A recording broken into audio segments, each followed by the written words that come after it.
What if your Gmail was a hotline to aliens?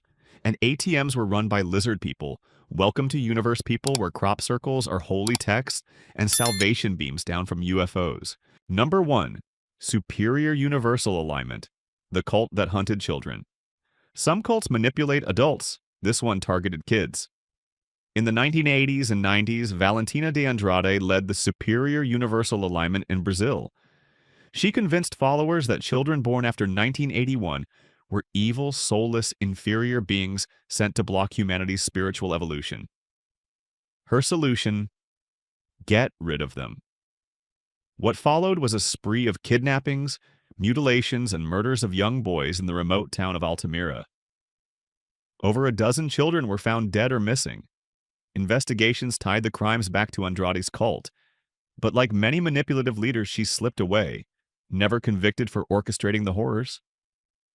Psychologists see this as dehumanization on steroids. Once followers believed children weren't truly human, moral boundaries collapsed. Combine that with charismatic leadership and groupthink, and you get one of the most chilling cult legacies in Latin America. Number 2. The Rajneesh Movement, Bioterror in Oregon. A spiritual retreat in the Oregon countryside sounds lovely until it's poisoned. In the 1980s, Bhagwan Sri Rajneesh, later known as Osho, led thousands of followers to build a utopian city called Rajneeshpuram. But tensions with locals escalated, and the cult's leadership hatched a plan straight out of a Bond villain's playbook: contaminate salad bars in nearby towns with salmonella. Over 750 people got sick in what became the largest bioterror attack on U.S. soil. Why to sway a local election? The Rajneeshis also stockpiled weapons, bugged their own buildings, and plotted assassinations, all while claiming they were about love and meditation. This is a textbook case of cognitive dissonance. Followers preached peace while enabling paranoia and violence, justifying everything as necessary for the greater good. Today, people mostly know Osho from his YouTube lectures or Netflix documentaries, but behind the robes and Rolls Royces lies a story of spiritual ideals curdling into extremism. Number 3. The Manson Family, Helter Skelter. Mayhem. Few cults have burned themselves into pop culture like Charles Manson's so-called family. In the late 1960s, Manson, a failed musician with a Jesus complex, gathered a ragtag group of hippies in California. He preached about an impending apocalyptic race war he called Helter Skelter Yes, after the Beatles song, and convinced his followers it was their destiny to kickstart it. The result: a series of gruesome murders, including the slaughter of actress Sharon Tate and her friends. The attacks were so shocking they marked the death of the peace and love, 60s vibe in America. Here's the psychology Manson used: isolation, LSD, and charisma to mold his followers into loyal weapons. Once he had their minds, he had their hands, and they killed for him. Even today, Manson's smirking mugshot feels like a warning. Charismatic narcissists and vulnerable minds are a terrifying mix. Number 4. Falun Gong, meditation meets conspiracy.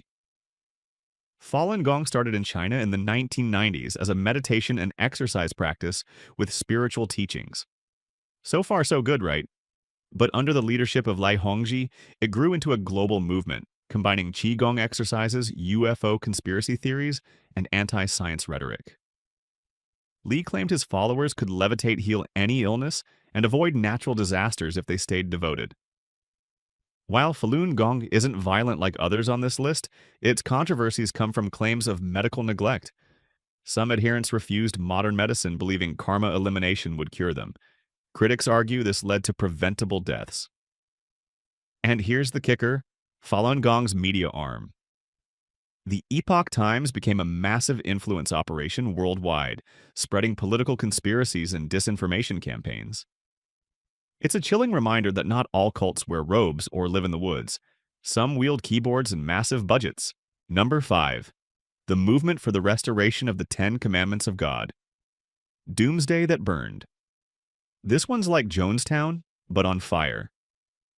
In Uganda during the late 1990s, Credonia Murinde and Joseph Kibutere founded the Movement for the Restoration of the 10 Commandments of God, claiming the Virgin Mary told them the world would end on December 31st, 1999.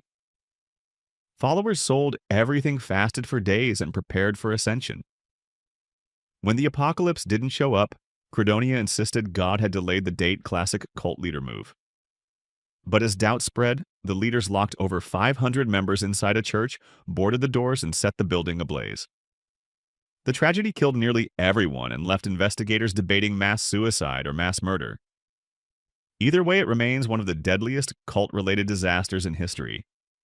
Psychologists call this apocalyptic disillusionment, when failed prophecies push leaders to double down with violence instead of admitting they were wrong. Because apparently nothing says divine truth like gasoline and matches. Number 6. The House of Yahweh. The end is always next year. Some cult leaders predict the end of the world once. Yisrael Hawkins predicted it so many times you could make a calendar out of it. Hawkins ran the House of Yahweh, a Texas-based doomsday group that combined Old Testament laws with Hawkins's unique brand of paranoia. He warned of nuclear annihilation every year: 2000, 2006, 2008, 2011. And yet the world just wouldn't cooperate. But the real creepy part, Hawkins controlled every aspect of his followers' lives: what they wore, what they ate, and even their marriages. Critics accused him of promoting child marriages and harsh punishments for those who disobeyed. This is classic prophecy drift when leaders keep moving the goalposts to maintain power.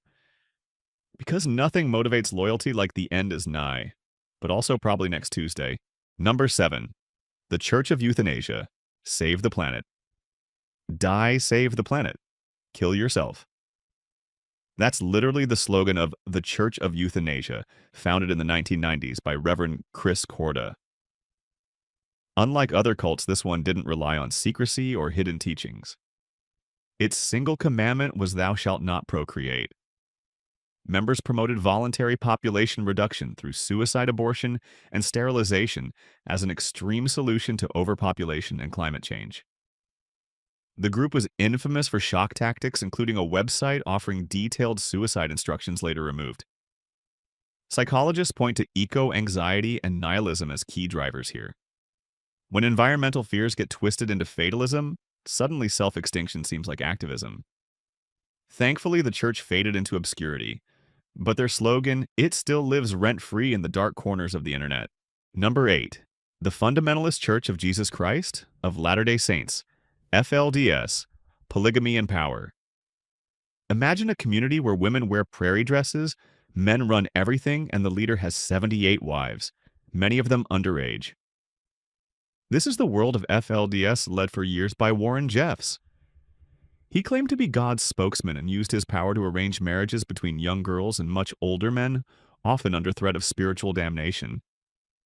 Jeffs kept his followers isolated in remote towns across the U.S. and even created a giant compound in Texas. When authorities finally raided it in 2008, they rescued over 400 children from systematic abuse. Jeffs is now serving life plus 20 years for child sexual assault, but FLDS hasn't completely disappeared. This is a textbook case of authoritarian control plus religious absolutism, a cocktail that lets predators wrap exploitation in the language of faith. And here's the creepiest part. Some followers still believe he's innocent. Number 9. Hono Hana Sanpogyo, the cult that read feet. In Japan Fukunaga, Hogan convinced thousands he could diagnose their spiritual problems by looking at their feet. Yes, foot reading. Hono Hana. Sanpogyo charged people upwards of $900 per session to have their toes analyzed. That bunion definitely a sign of family trauma. Flat feet. You're cursed. Better buy our $15,000 enlightenment seminar. At its peak, the cult swindled followers out of millions. When skeptics challenged Fukunaga, he told them they'd suffer eternal damnation unless they stayed loyal. Classic. Eventually, Japanese courts caught up with him, and he was sentenced to 12 years in prison for fraud. Psychologists call this illusory superiority. When people believe they're immune to scams, they're ironically more vulnerable to ones dressed in spiritual mumbo-jumbo. Lesson: if someone wants your credit card number to save your soul, maybe run. Number 10. Universe people. Cosmic emails from aliens.